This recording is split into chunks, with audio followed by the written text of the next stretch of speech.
Bom, olá.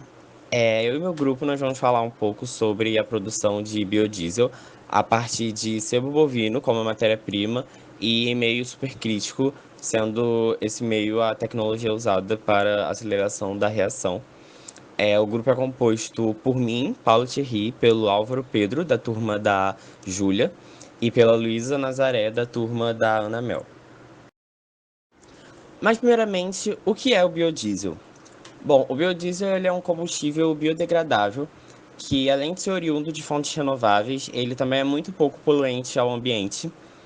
E ele pode ser usado na área de transportes, né, substituindo o óleo diesel, sendo combustível de automóveis, caminhões, tratores.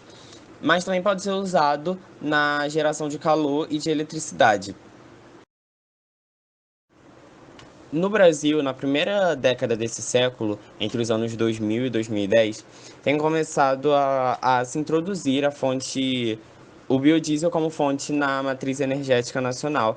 E para isso foram até criadas algumas legislações. Primeiro, foi criado o Programa Nacional de Produção e Uso do Biodiesel, para que seja controlada toda a produção e o consumo, né? E também existe uma legislação que obriga que todo o diesel vendido no país deva ser formado pela mistura de óleo diesel e biodiesel a 7%. Em março de 2020, o teor de biodiesel presente no diesel fóssil foi de 12%, o maior desde que começou esse incentivo nos anos 2000. E projeta-se que até 2023 o aumento da compra e procura do biocombustível cresça em 15%. E desse modo, o país acaba conquistando uma imagem de uma nação que valoriza a variedade de fontes energéticas, e hoje em dia o Brasil é o segundo país no mundo que mais produz biodiesel.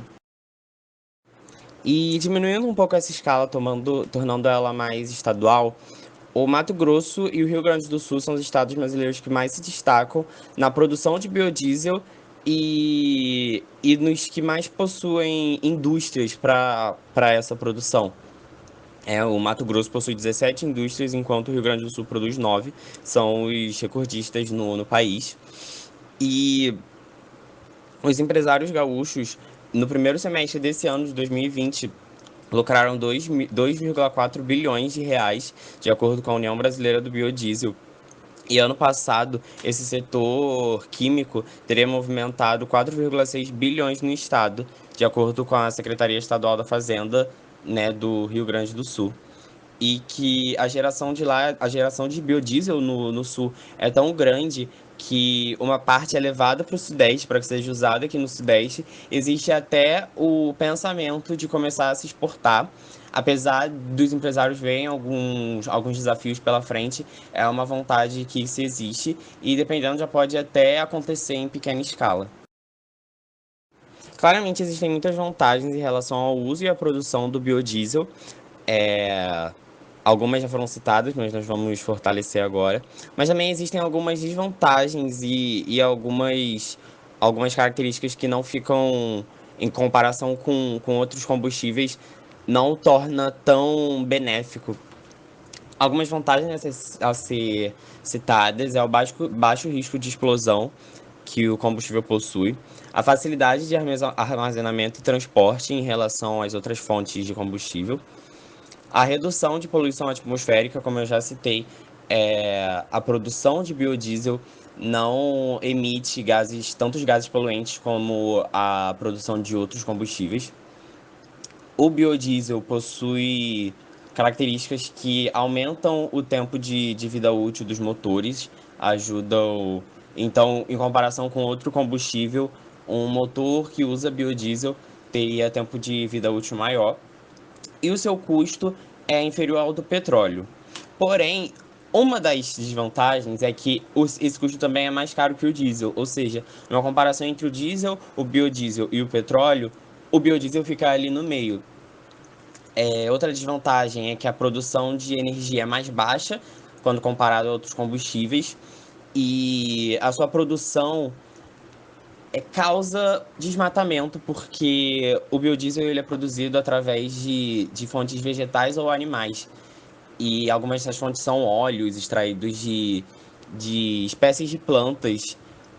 Então, ao buscar a matéria-prima, você acaba tendo que desmatar para que seja possível, então, a produção do biodiesel. E agora eu vou falar um pouco sobre algumas características físico-químicas do biodiesel, ou que estão muito relacionadas a ele, que interferem na sua produção e no seu consumo.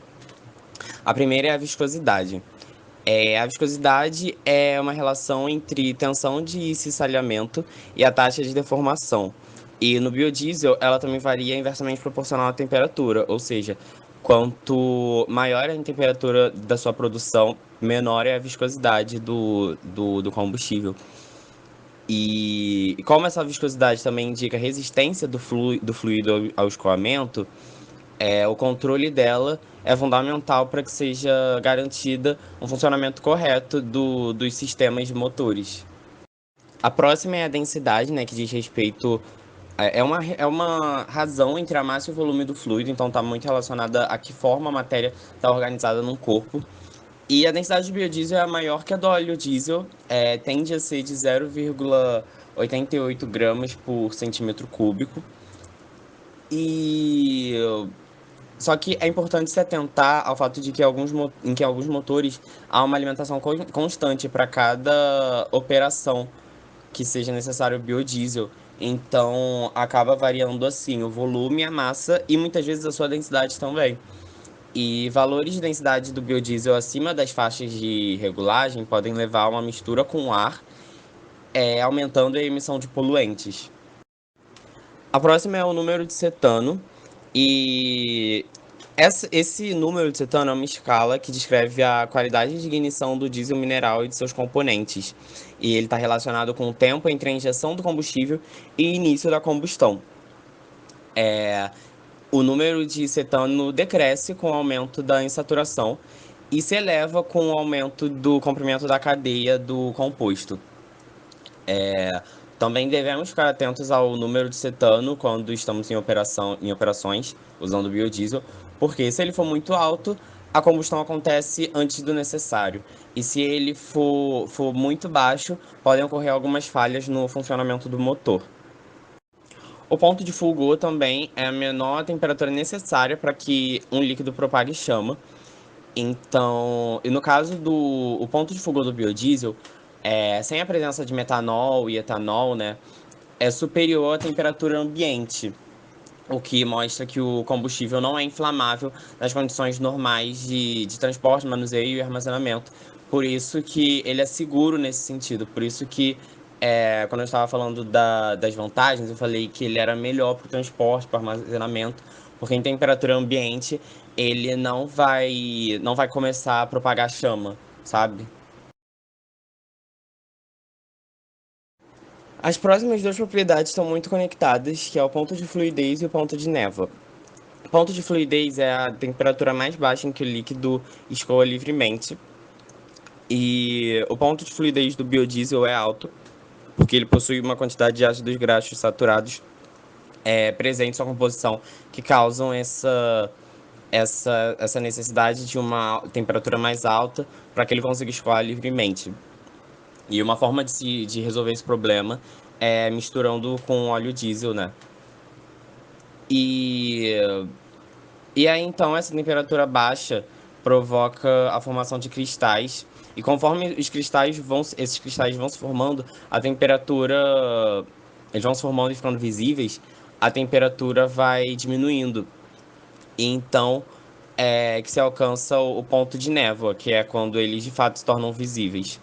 E por isso, como a temperatura foi diminuindo, o ponto de névoa, na maioria das vezes, é menor que o ponto de fluidez. E ambos podem variar de acordo com a matéria-prima usada, né? E com o tipo de álcool também utilizado para a reação de transesterificação. E por último, o poder calorífico, que é uma propriedade que determina a quantidade de energia que está disponível no combustível e que é liberada na câmara de combustão. E quanto maior for o poder calorífico, maior será a energia do combustível. Porém, quanto menor for o poder calorífico, maior será o consumo dele para que seja considerada para que seja liberada aquela quantidade de energia que é necessária. E os cálculos dessa propriedade são importantes para determinar a quantidade de biodiesel que será consumida, né? Já que o poder calorífico está muito atrelado a isso. Na rota supercrítica, o principal diferencial é que a matéria-prima se encontra no seu estado de fluido supercrítico. Dessa forma, não é necessário o uso de catalisadores para que a transesterificação aconteça, facilitando a produção do biodiesel posteriormente. Porém, são utilizadas altas temperaturas e pressão para chegar ao fluido supercrítico. Para se atingir o estado de fluido supercrítico, é necessário atingir a temperatura e pressão crítica. A temperatura crítica é a temperatura na qual um gás não pode ser convertido em líquido apenas com o aumento da pressão. E a pressão crítica é a pressão onde um líquido não pode ser convertido em gás somente com o aumento da temperatura. Portanto, cada substância possui seu ponto crítico e temperatura e pressões diferentes. A transesterificação é uma reação onde um éster é transformado em outro através da troca do seu grupo alcoxy. Quando esse éster original reage com o álcool escolhido, ocorre uma alcoólise. Esses ésteres são triglicerídeos, monoglicerídeos ou diglicerídeos, presentes em óleos vegetais e gorduras animais. São ésteres de ácidos carboxílicos de cadeia longa combinadas com glicerina. Quando, quando essa reação vai ocorrer em meio supercrítico, o reator deve ser preparado para suportar as altas pressões, acima de 100 bar, e as altas temperaturas, que passam dos 300 graus. Quando os materiais, sebo bovino e o álcool, estão em seu estado de fluido supercrítico, acontece uma reação espontânea, dessa forma evitando o uso de catalisadores. Uma reação genérica de transesterificação é apresentada abaixo, porém, as concentrações de glicerídeos na matéria-prima devem ser levadas em consideração, assim como a presença de outras substâncias. No final dessa reação, teremos uma solução de éster, glicerina e o álcool usado. Essa solução passa por uma destilação fracionada que separa o álcool e recicla ele para o reator. O resto da solução passa por um trocador de calor para ser resfriado e depois são facilmente separados através de um decantador, resultando em biodiesel e glicerol.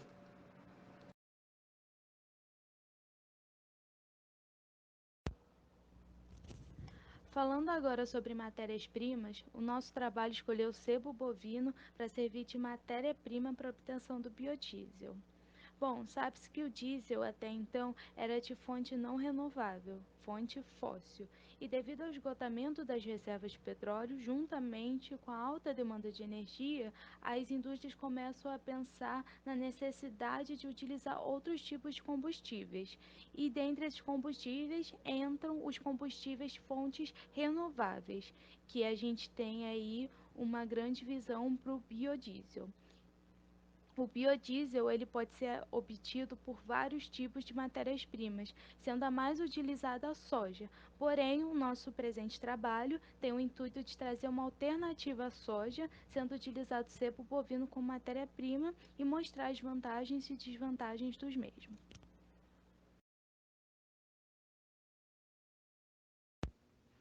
Dentre as principais desvantagens do uso do sebo bovino, a que ainda impede o setor de usá-lo em alternativa à soja é o problema da cristalização. Bom, ao contrário do biodiesel utilizado que vem de origem vegetal, o biodiesel de origem animal ele se solidifica a 22 graus, enquanto de origem vegetal se solidifica em temperaturas de 0 a 5 graus.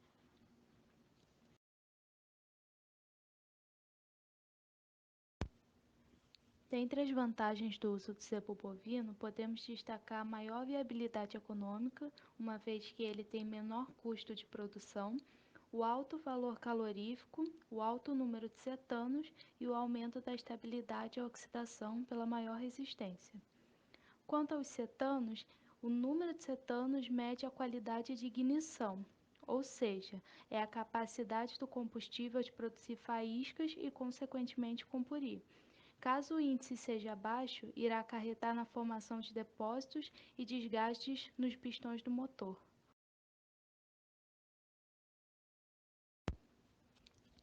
Poder calorífico.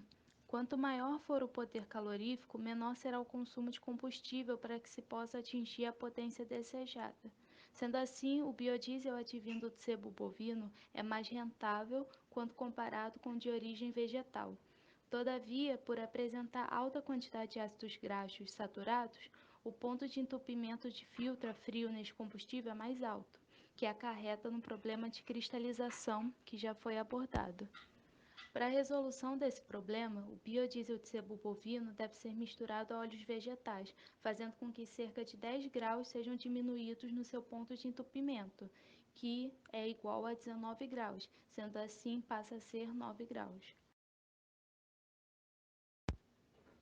A obtenção do sebo bovino é feita a partir do abate com separação da carne, das aparas resultantes da limpeza, da carcaça, dos cortes, dos ossos, vísceras e resíduos gordurosos presentes na água utilizada para lavar os cortes. Sendo assim, é mais barata que a obtenção dos óleos vegetais, uma vez que vem dos resíduos da pecuária.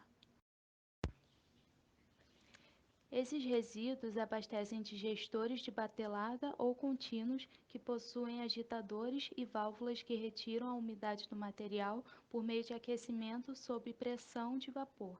A retirada da gordura pode ser feita por prensagem, centrifugação ou por solventes orgânicos. Falando agora de economia, o uso do sebo bovino apresenta algumas vantagens e desvantagens. A principal vantagem é que o preço dele é historicamente menor que o preço da soja e tem relação direta com a cotação da arroba do boi gordo. E falando em desvantagens, mesmo o sebo bovino não competindo com o ramo alimentício, ele tem uma disputa direta com a indústria de sabão e sabonete, que consome a maior parte da oferta do mesmo. Atualmente, 61% do sebo bovino produzido são destinados para a indústria de sabão e sabonete, enquanto apenas 12% para a produção de biodiesel. Algumas conclusões que podemos tirar, então, a partir do conhecimento dessa matéria-prima, é que o uso do sebo bovino já é uma realidade e vem ganhando cada vez mais espaço na produção do biodiesel. O sebo é uma das matérias-primas mais viáveis para esse fim, devido às suas inúmeras vantagens como preço, a porcentagem de conversão em óleo, oferta e não competição com alimentos, além da qualidade do biodiesel final. O fato do Brasil possuir o segundo maior rebanho bovino do mundo, aliado ao baixo preço da matéria-prima e ao alto aproveitamento desta na produção de biodiesel, que é de até 93%, pode explicar o desenvolvimento dessa indústria aqui no nosso país. A pecuária brasileira já é consolidada e, se houvessem estímulos fiscais para a produção do biodiesel de sebo bovino, assim como há para outras matérias-primas, principalmente para a soja, o biodiesel poderia finalmente atender às expectativas de ser um combustível barato e concorrer de igual para igual com o diesel mineral. Bom, no fim de 2019, o sebo bovino já estava em segundo lugar dentre as matérias-primas utilizadas para a produção do biodiesel aqui no Brasil. As gorduras animais são produzidas pelas indústrias de reciclagem animal, que coletam os resíduos de abate da indústria animal e as transformam nesta matéria-prima para os biocombustíveis. O biodiesel veio para agregar, se tornando o mais importante mercado consumidor para o sebo bovino, colaborando com vantagens econômicas, ambientais e sociais para toda a cadeia de carnes e biocombustíveis.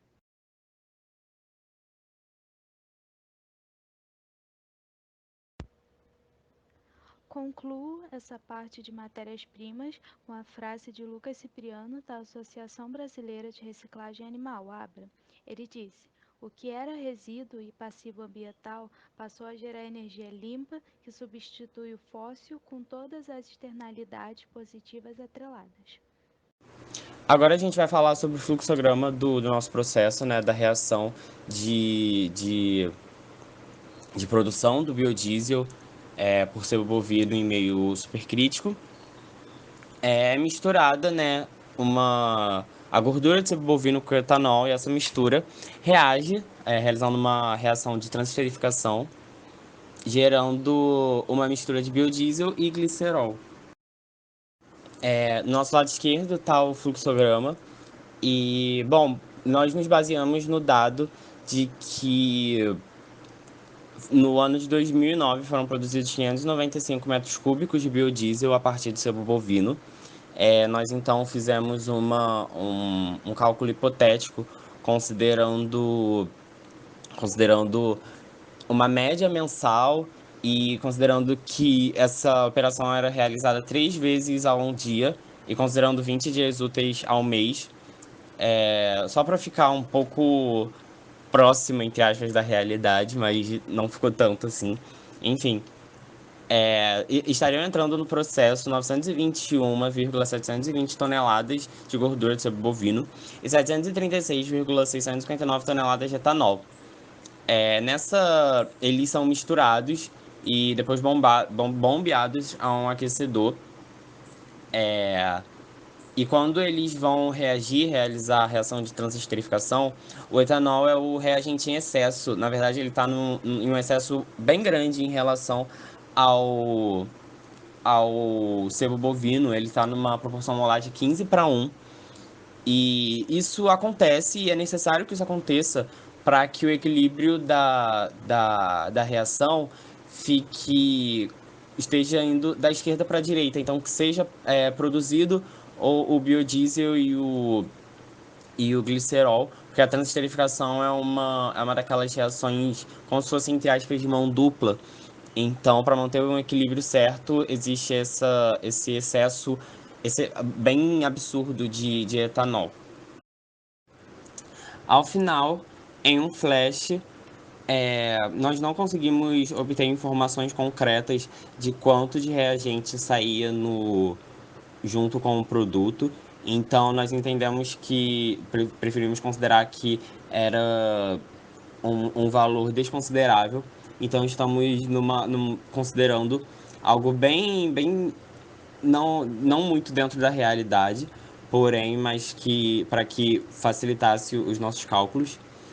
E então todo o reagente de sebo bovino e etanol seria levado a um condensador e depois voltaria para o começo do processo, enquanto os produtos biodiesel e glicerol são retirados do flash e resfriados num resfriador, e depois disso são levados para um decantador, onde de baixo sai uma coluna de separação, onde embaixo sai o que tem maior densidade, e em cima embaixo sai o que tem maior densidade, em cima o que tem menor densidade, resultando assim em biodiesel e glicerol. As quantidades de biodiesel e de glicerol de produtos são as mesmas que as geradas, então são produzidos no total 98,5 toneladas de glicerol e 937 toneladas de biodiesel. Esse foi o nosso trabalho. Muito obrigado pela atenção, por terem prestado atenção nesse projeto que a gente elaborou. E é isso, muito obrigado.